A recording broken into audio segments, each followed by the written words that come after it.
Hello, in this mini lecture I will introduce a multiplexer. A multiplexer allows you to select one out of many inputs. And let's assume you've got many sources of audio signal. It could be a TV audio, DVD audio tuner, or CD. Okay, and then you've got only a single amplifier. Single amplifier could be, of course, a stereo amplifier having two speakers on 5.1 amplifier, doesn't matter. Okay, but the signal as here is a digital signal which encodes many channels. Okay, not only one, it's a left and right channel and so on. However, in order to feed the amplifier with the appropriate signal selected by you, you must have a selector. It is a multiplexer. It's a selector, so you've got to have select lines, and you must name or number the inputs. 3, 2, 1, 0. These are the numbers of the inputs. And 1, 0, these are the significance of the select lines. These are, let's say, the select 1, select 2, select 0, sorry, and these are x3, x2, x1, and x0, let's say. Then, after this, in order to feed the analog amplifier, you have to have a digital to analog converter, which is a DAC.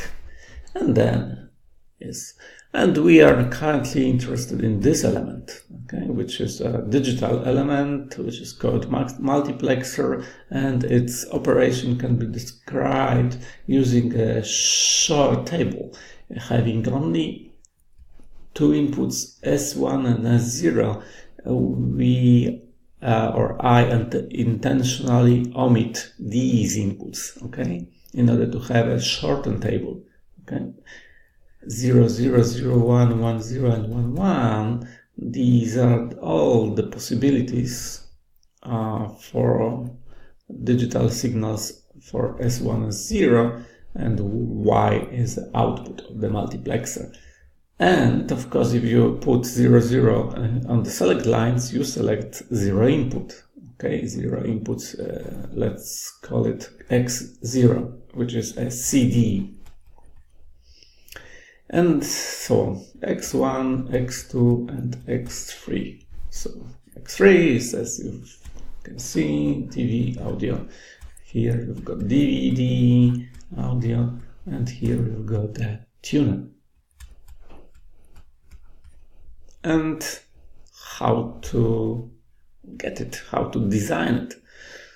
And of course you can do it using an equation for Y, which can be derived just or directly from this table. So S1, S0 complement, times X0 gives you X0 when S1 and S0 is 0, 0. That is this row. Okay, that is this row. If you invert this value and invert this value and multiply together, and multiply as well with X0, you've got the X0, so it is first row.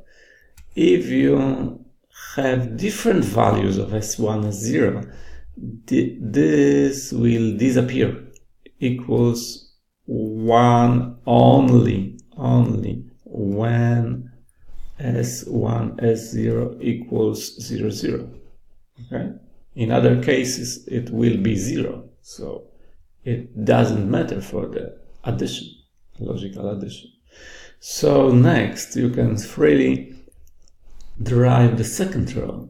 The second row is X1 for S1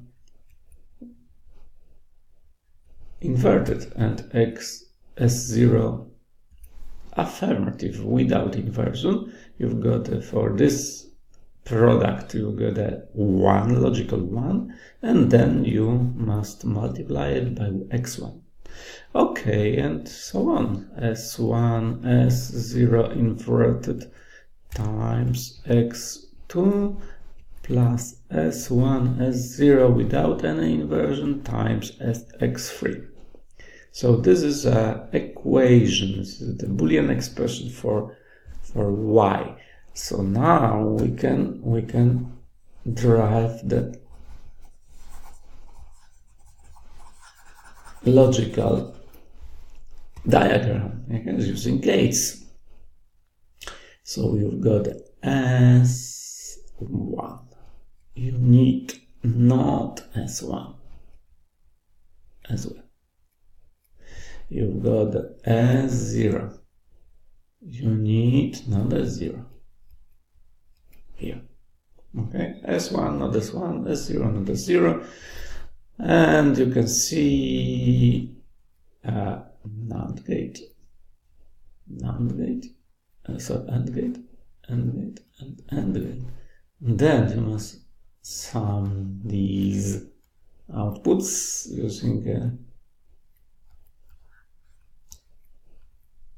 logical sum gate of 4 inputs, and you've got y. And in the first, you connect S, not S, and x0, that is this. Yeah. In the second, you must connect S1 inverted, which is this. S0 is not inverted, which is this, and x1. In the third case, you've got S1 not inverted, S0 inverted.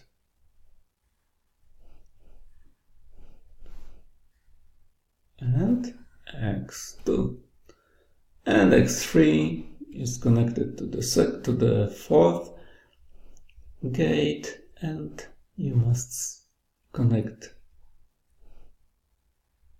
S1 and S0 and that's all. We have designed a multiplex.